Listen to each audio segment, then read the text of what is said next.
seja, os segundos refracionais do olho, e ele geralmente é o que leva o paciente a utilizar óculos e às vezes a procurar um médico oftalmologista pela primeira vez. Tá?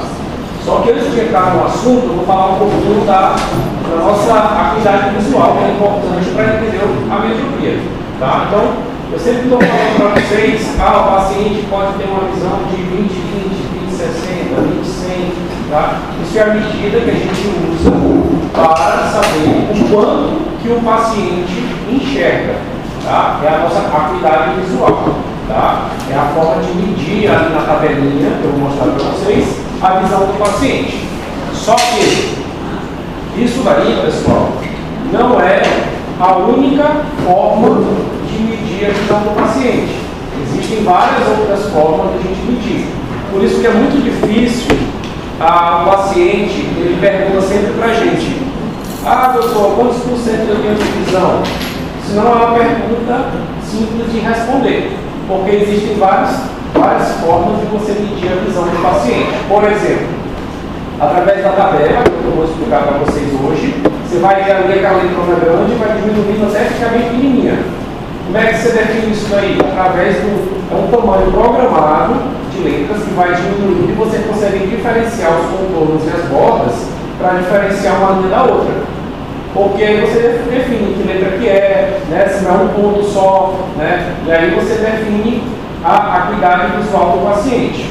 Porém, se você medir o campo de visão do paciente, aí já é um outro teste, pode ser manual ou, né, eletrônico, né, como na aula de glaucoma a gente viu, aquilo também é um teste de visão.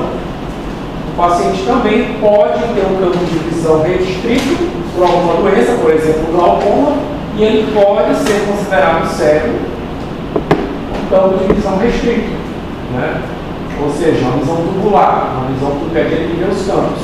Existe a visão de cores também, que a gente testa através de outras tabelas de acuidade visual, tá? Para saber se o paciente enxerga todas as cores. Também é um tipo de medida de visão. Existe a tabela de contraste. Você vai medir através de as mesmas letras, só que com contraste diferente. Você vai saber qual é a visão do paciente em contraste. Então, como existem várias técnicas e várias formas de medir, várias, digamos assim, qualidades da visão, convencionou-se que a mais importante seria a tabela visual, e o campo visual seria mais importante para a gente definir o paciente, se ele é cego ou se ele não é cego, tá? Se ele tem visão boa ou não, o suficiente para trabalhar e exercer algum tipo de atividade. Porém, quando eu falo em percentual de visão, como vocês podem perceber, como tem várias formas de medir, não tem esse teste único que define tudo no percentual. Isso aqui é a tabelinha de Snellen, tá? É a tabela mais comum, essa aqui do meio, tá bom? Onde tem as letras. E a gente vai mostrando aqui o paciente, vai pedindo, apontando para ele enxergar e para ele falar as letras, tá? Conforme ele vai progredindo aqui na tabela, a gente pode observar aqui, ó, que a visão, nessa aqui, principalmente da casinha, vai de 20, 200, 20, 400 até 20, 20. O que é que esses símbolos, esses números representam? O 20, 20 é porque a medida lá na tabela está em pés. Ela está uma medida americana, 20 pés que representa 6 metros. Então, ele enxergou 20, que seriam 20 pés, 6 metros, porque uma pessoa deveria ver 6 metros. Basicamente, é isso que representa esse 20 e 20. Então, é uma medida normal, tá? Por exemplo, um 20 e 200, né? Deixa eu ver se eu consigo ampliar aqui.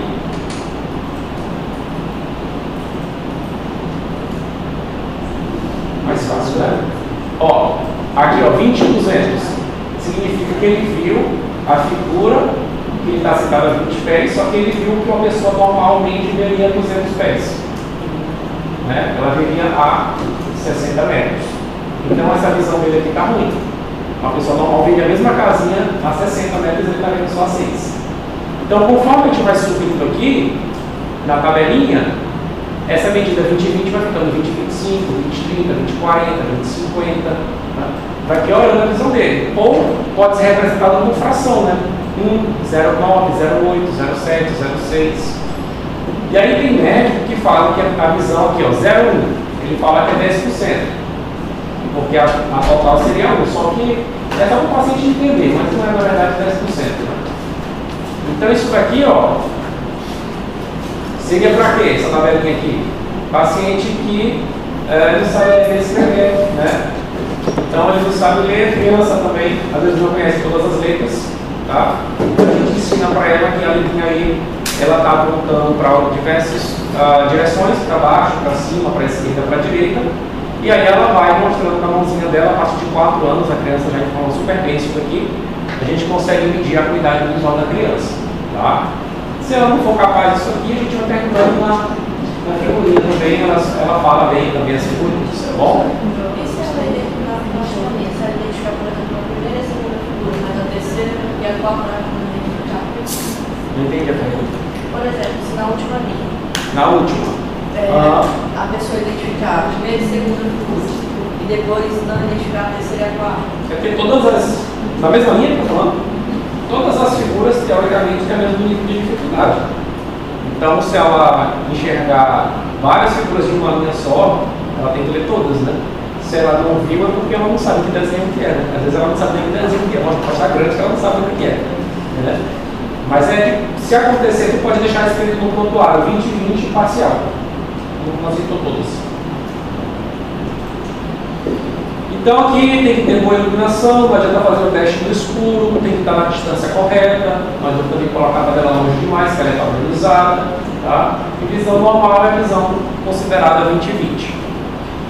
A tabela de Jagger já é uma tabela para leitura, tá? Quando a gente passa dos 40 anos, a gente para de enxergar bem para perto, por causa do músculo ciliar, que ele perde a função e o enrijecimento do músculo cristalino. Então, passando dos 40, vocês podem observar que as pessoas começam a fazer isso, né, para poder enxergar. Porque elas não têm mais a capacidade de focar perto como a gente tem quando é mais novo. Então, mede aqui a visão, tabelinha de Jagger também, para ver se ela já está com alguma dificuldade para a leitura. Aqui a tabelinha de Jagger, a tabelinha pequena, segura com a mão só, ele vai lá e tenta ver ali, tenta enxergar. Tá bom? Então isso daqui é como a gente mede a visão, a acuidade visual, tá bom?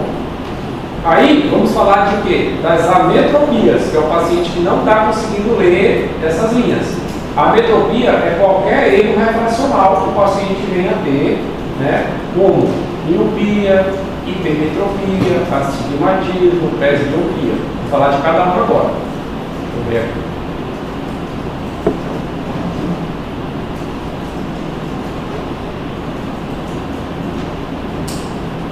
Aqui são os 3 principais, né, que o jovem pode apresentar: a miopia, a hipermetropia, o astigmatismo e a presbiopia no adulto, mais a partir dos 40 anos. Tá? Vamos começar com mais, digamos assim, vamos explicar para vocês o que é erro refrativo, né? São as ametropias. Basicamente é o seguinte: o olho é um sistema de lente, tá? A nossa córnea, junto com o nosso cristalino, somados, eles têm mais ou menos uma dioptria de 60 graus, como se fosse um óculos de 60 graus. E a função deles é focar a luz na nossa retina.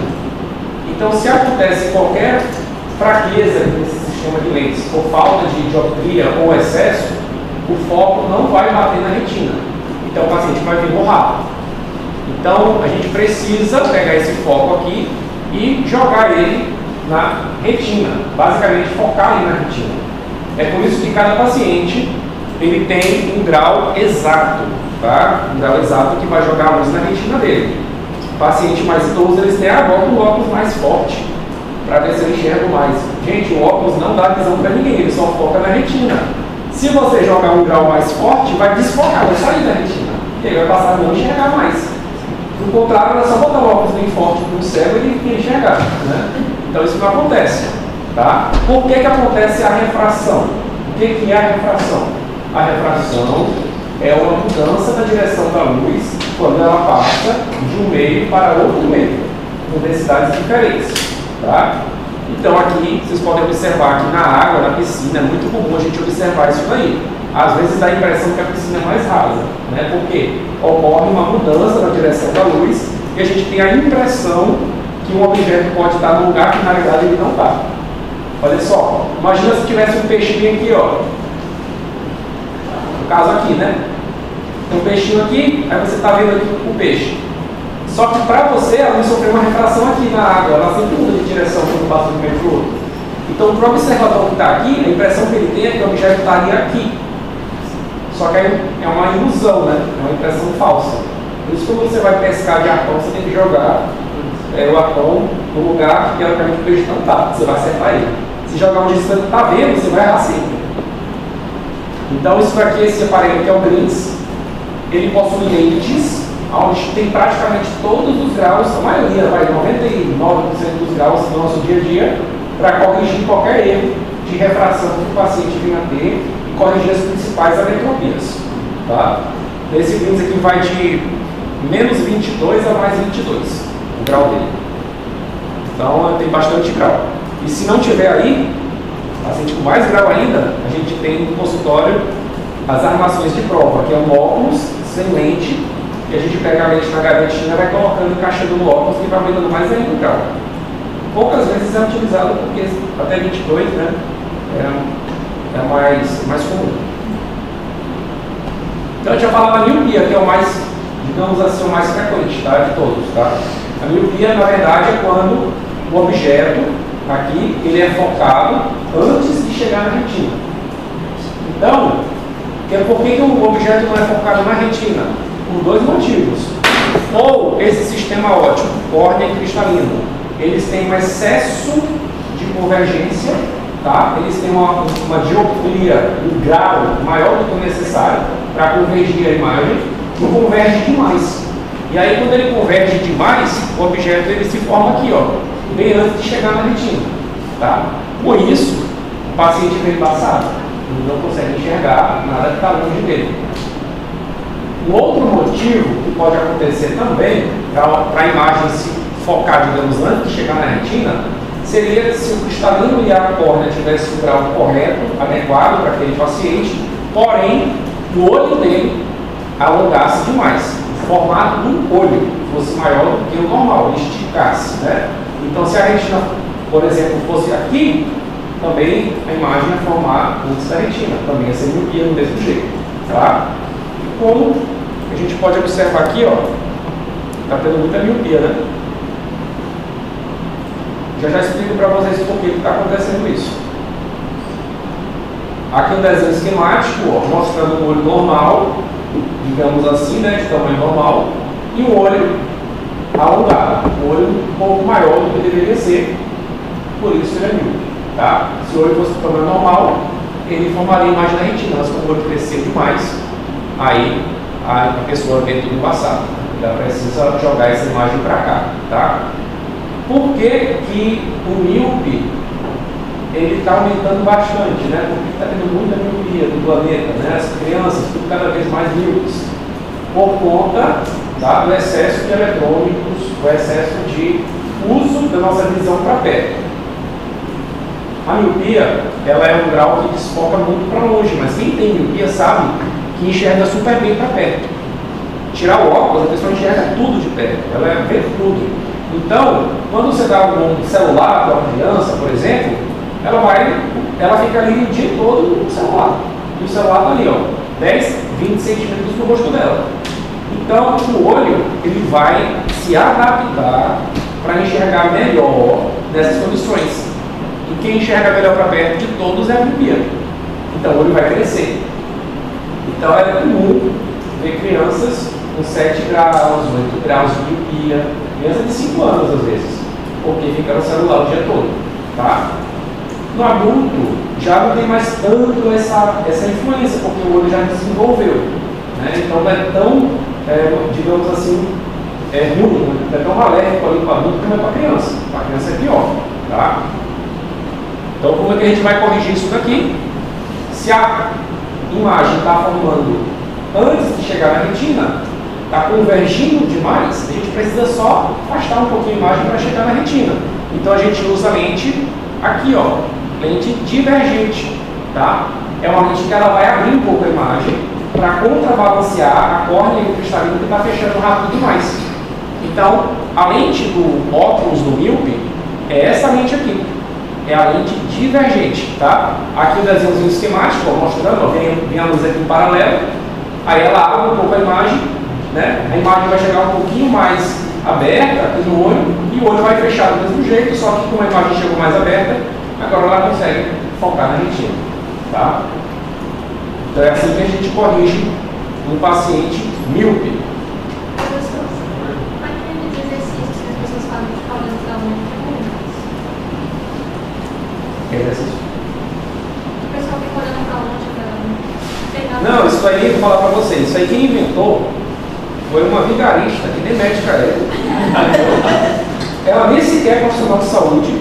Ela jogou um curso no YouTube, viralizou esse curso, todo mundo está fazendo esse curso. Ela tem processo em todos os estados do Brasil já. E inventou na cabeça dela um exercício para corrigir isso aí. Como se o olho fracional do olho fosse a córnea, pessoal. Ela é fixa, ela não é nem músculo. A córnea é um tecido transparente estrutural fixo. Não tem possibilidade de você fazer exercício e vai moldar a córnea para tirar o excesso de convergência da miopia. Não existe isso. Então adianta agir para ela, né? Pode pesquisar aí. Ela tem mais seguidor do que qualquer médico e ela ganha mais dinheiro do que qualquer médico também. Mas ela, rapaz, a última levantamento ela estava faturando quase 3 milhões por mês. Isso? Ou isso. E a professora fala 3 mil reais por estudo. Ah, tem só da unidade depois. Ela, o custo dela é 5 mil reais, parece. Só pegando um pouco. E aí os pacientes chegam, às vezes, cegos, glaucoma, com retina descolada, ela tem esses cuidados. Doutor, mas eu estou fazendo exercício. Professor, essa questão que eu vou falar, por exemplo, o paciente é meu. Você não pode dar o grau que ele precisa no momento que você tem que meio que estimular, sempre tentar diminuir para ele trabalhar, isso é verdade? Não, isso aí existe também. Ou essa questão de tipo assim, o mil você pode ser isso, 3, coloca um 3,5, tá? E vai chegar tão bem pronto. Então, às vezes, os médicos acabam colocando grau demais, talvez Não, você pode colocar demais por erro, mas não é certo colocar demais. Você tem que colocar exatamente o que o paciente precisa. Nem de menos e nem de mais. Porque se você colocar tanto de menos, o que é que vai acontecer? Você não vai empurrar o suficiente o foco para chegar na retina.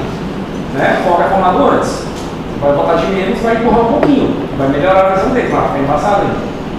Né? Se você colocar demais, você vai passar da retina, né? Passou. Só que o olho consegue fazer o foco voltar. Ele não consegue fazer o foco ir para a retina, mas voltar de lá para cá ele consegue. Como?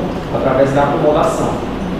Só que ele vai ficar acomodando o tempo todo para compensar o erro da prescrição. Então não é para botar nem de mais nem de menos. Então por isso que quando você faz aquele exame na máquina, ela sai com um valor e às vezes o médico vai lá e corrige? É. Por isso. Porque se você fez força na hora do teste, pode estar acomodando. Então tem que fazer o teste sem acomodar, sem fazer essa força. Tem, digamos assim, técnicas para relaxar o olho para saber o grau real. Sem fazer força de acomodar. Senão, por exemplo, qualquer paciente míope que tem 3 graus, se eu passo 3,5 ou até 4, ele vai achar melhor ainda esse grau. Porque ele vai estar acomodando e aí vai dar a miose da pupila vai dar um pouquinho mais de conforto ali, momentâneo. Só que vai ter dor de cabeça, vai, entendeu? Vai ficar, a longo prazo é prejudicial ao paciente. E essa questão do mil da gente, como você falou, de ter mil bem de perto, né? É errado ficar tirando óculos para ver, não, pode tirar. Pode tirar para leitura, né? Se você quiser, pode, não faz mal não. Porque o foco para perto, o que acontece? Quando você aproxima muito o seu olho de um objeto, vamos colocar aqui o celular, por exemplo, concorda que o celular hoje ele vai chegar mais paralelo aqui no meu olho. Só que quando eu chego perto, é como se ele chegasse mais divergindo aqui, porque está bem pertinho. Então ele vai divergir, mas o meu olho ele já é míope, né? Vai ser como se fosse vai convergir, só que ele vai ser forte o suficiente e vai jogar na retina. Resumindo, vai enxergar bem para perto. Não vai fazer mal nenhum. Então você pode tirar o óculos e do computador, você pode tirar e ficar, que vai dar um conforto bem legal. Não tem miopia. Mas tem que ter só miopia. Mas pode ter miopia misturada com outras coisas. Entendeu? E aí, o que é importante também, pode falar. só para saber se é a maneira correta. Quando vai fazer o exame, o certo é fazer com aquele dilatação da glicemia para dilatar ou é só chegar e fazer? Sim. Não precisa dilatar, tá? Para que serve essa questão de dilatar? Só serve para você paralisar o corpo ciliar. O corpo ciliar é onde dá esse foco para perto e para longe, que dá uma mudança mínima de grau, tá? Ele paralisa o corpo ciliar. O médico não tem intenção nenhuma de você dilate a pupila. É um efeito colateral, digamos assim. Ele quer paralisar o corpo ciliar com o colinho, para você parar de fazer esse foco perto e longe e atrapalhar um pouco o exame.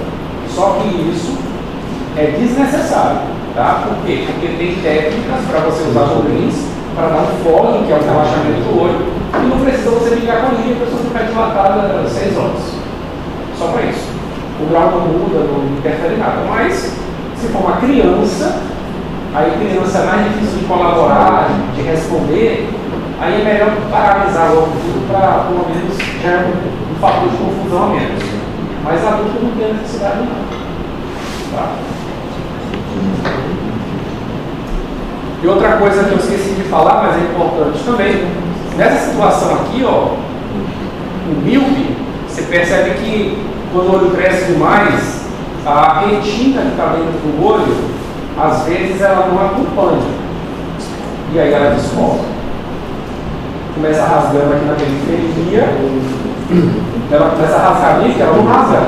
Ela não rasga aqui no fundo do olho, ela rasga no canto.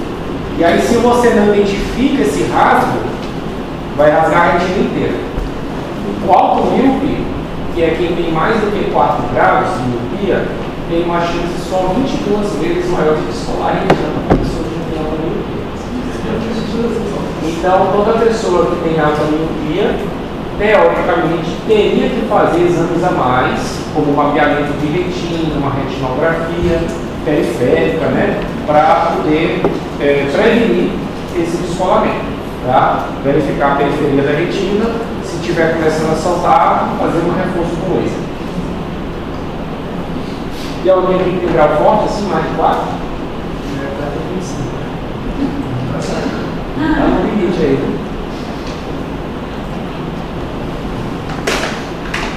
Aí, a hipermetropia é justamente tudo de miopia ao contrário, tá? Então a hipermetropia, a miopia não é excesso de convergência, converge cedo demais. A hipermetropia já é a falta de convergência, como se faltasse grau suficiente e aí a imagem é formada, teoricamente, o ponto ideal seria depois da retina, tá? Então o paciente hipermétrope, tá? Ele precisa convergir mais, ele precisa de lentes convergentes, tá? Para a imagem chegar e focar na retina. Um outro mecanismo, tá? Seria a questão do olho também, né? Se tiver o olho grande demais, né, é míope. Mas se tiver o olho pequeno demais, ele vai ser hipermétrope, tá? Mostrando para vocês aqui uma lente convergente, que é a lente do hipermétrope, tá? Ela fecha aqui, ó, a imagem, tá? Então ela ajuda o olho a fechar mais cedo a imagem, a convergir mais cedo.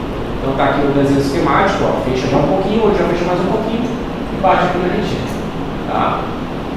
Então pode observar que tudo é o contrário, né? Uma da outra. Não tem como a pessoa ser míope e hipermétrope ao mesmo tempo, no mesmo olho. Porque uma teoricamente foca antes, a outra foca depois. Então não dá para ser as duas coisas, tá? Porém, tem um terceiro problema, que é o astigmatismo, tá? O astigmatismo é quando existe mais de um foco, seja por algum problema na córnea, uma irregularidade, ou irregularidade no cristalino. Então o paciente ele foca em mais de um ponto, tá? Nesse caso, a gente precisa pegar esse ponto que está focando fora e coincidir com outro ponto, para formar um ponto só. A gente vê o eixo que está mais torto do olho, da córnea, tá? E usa uma lente esferoprismática, tá? Cilíndrica, chama lente cilíndrica. Ela vai ter um eixo específico para naquele eixo, naquela posição, focar e coincidir os dois focos do olho, tá? Então, o astigmatismo, ele pode focar antes, pode focar depois, qualquer lugar. Contanto que os focos eles não coincidem. Então, pelo menos 2 focos. Tá? Na minha opinião, é o pior problema. Tá? Porque como ele pode fazer múltiplos focos, né? A pessoa que tem astigmatismo, quando ela sai às vezes no sol, pega muita luz, como ela forma muito foco, ela fica ofuscada. E aí ela tem muita sensibilidade à luz. Tá? Por isso que quem tem astigmatismo gosta muito de óculos que escurece quando chama fotocromático, né? Escurece quando sai do sol. Tá? Aqui um desenhozinho mostrando para vocês.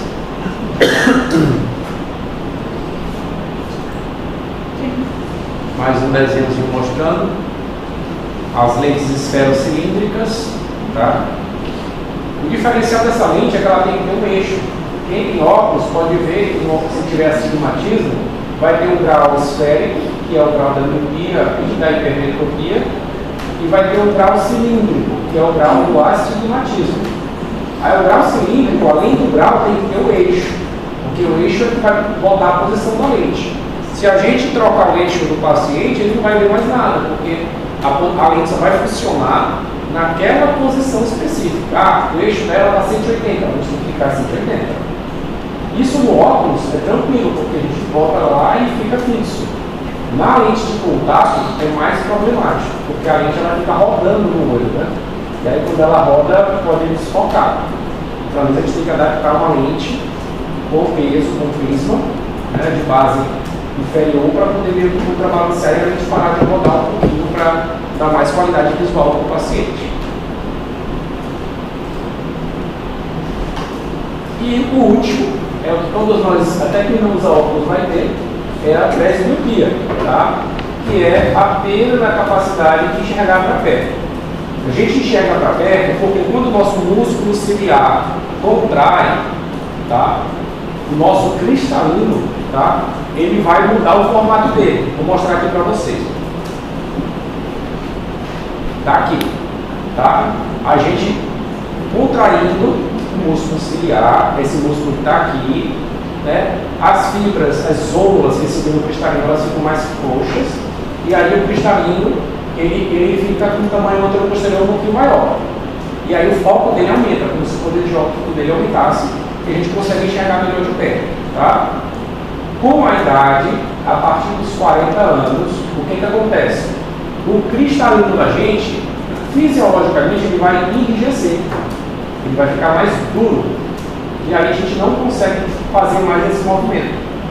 Por isso que a pessoa começa a perder essa capacidade de enxergar para perto. Tá? Isso acontece com todo mundo. É mais comum, digamos, em país tropical a partir dos 40 anos e em país com clima temperado a partir dos 50 anos. Então aquilo para a gente é mais cedo. E aí, se ele não consegue convergir uma figura para perto, a gente vai usar a lente com convergência, igual a lente do hipermetro aqui também. Tá?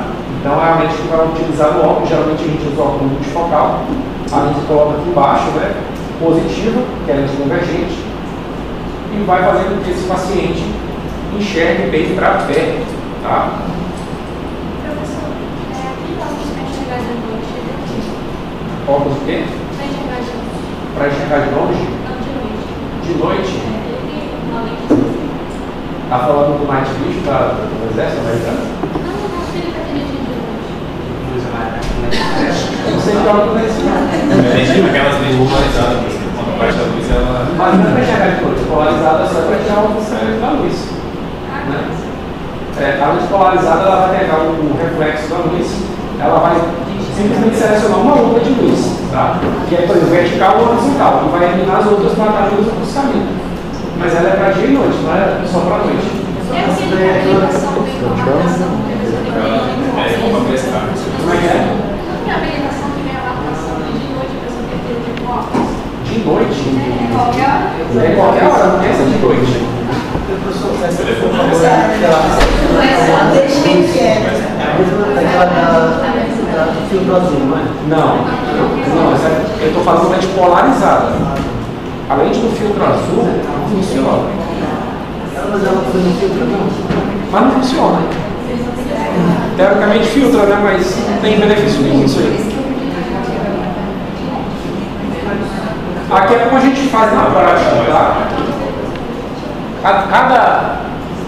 Cada idade aqui do paciente a gente vai adicionando a lente convergente para a leitura, tá? Então, na média é isso aqui, tá? O paciente de 40 anos ele vai usar 1 grau, o paciente de 50 vai usar 2, o paciente de 60 vai usar 3. Tá? Isso aí vai, toda vez que ele vai no consultório, toda vez piora, piora toda vez, porque o músculo e o nosso cristalino ficam cada vez mais rígido, então é natural ele ir piorando. Então o paciente vai trocando óculos toda vez até os 60 anos. 60 anos estabiliza porque já enrijeceu tudo que tinha que enrijecer, já não tem função nenhuma já o movimento do cristalino. E aqui é a tabelinha, né? A tabelinha de Jack que eu falei para vocês, que é a tabelinha de leitura que às vezes a gente dá para o paciente só para ele mostrar para ele que ele não está conseguindo mais enxergar, né? Que o paciente, mas eu não estou vendo bem. Aí pega o celular dele e tá aquela letra desse tamanho aqui. E ele liga uma palavra por vez aí no WhatsApp e fala que enxerga bem para perto. Não é assim, né? A gente dá a tabelinha ali para ele enxergar, tá? Pessoal, como é que a gente corrige o grau do paciente? Existem duas formas de corrigir o grau, só para curiosidade de vocês. Ou a gente faz uma cirurgia laser, e a cirurgia laser o que faz? Ela vai lá na córnea do paciente e vai queimar a córnea do paciente. Ela vai meio que lixar a córnea para dar uma dioptria um pouquinho diferente, mais fechadinha ou mais abertinha, para corrigir essa dioptria que está faltando no olho do paciente. Isso é um laser, tá? Só que o laser, depois que você faz isso, queima ali a córnea, você não pode mais ficar reoperando. Só que a córnea pode, com o tempo, com a idade, voltar a mudar de posição de novo, ficar mais fechadinho ou mais aberto. Então, o grau pode voltar. E outra coisa é a presbiopia, que é essa visão de perto, que é o respeito cristalino. Isso vai acontecer de qualquer jeito. Então, a pessoa que fez laser vai voltar a usar óculos de qualquer jeito, porque a presbiopia vai chegar para todo mundo. E a visão fraqueza para a testa. E se vai depois dos 60 anos? Aí tá. Aí como é que você, para corrigir tudo? Aí teria que corrigir longe e perto já de uma vez só. Tá? Aí você pode, com a presbiopia, você tem presbiopia, você faz um implante de uma lente multifocal, vários focos perto e longe, e aí pronto, o paciente está livre do óculos, que é a única cirurgia que vai entrar em definitivo. Já vai a cirurgia de catarata. Né? Você vai botar realmente já os graus para longe e para perto. Eu vejo muito paciente com 38 anos querendo fazer laser. Aí eu falo, não pensa, né? Com 40 você vai botar os óculos. Na melhor das hipóteses, né?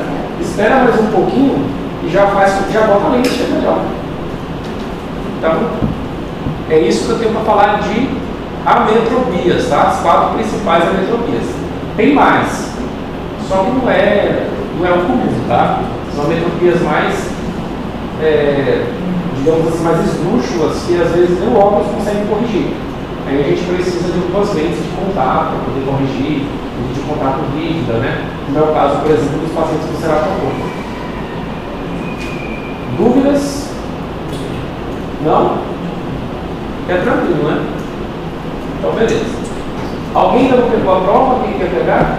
Acho que tem umas provas aqui. Eu não sei se tem.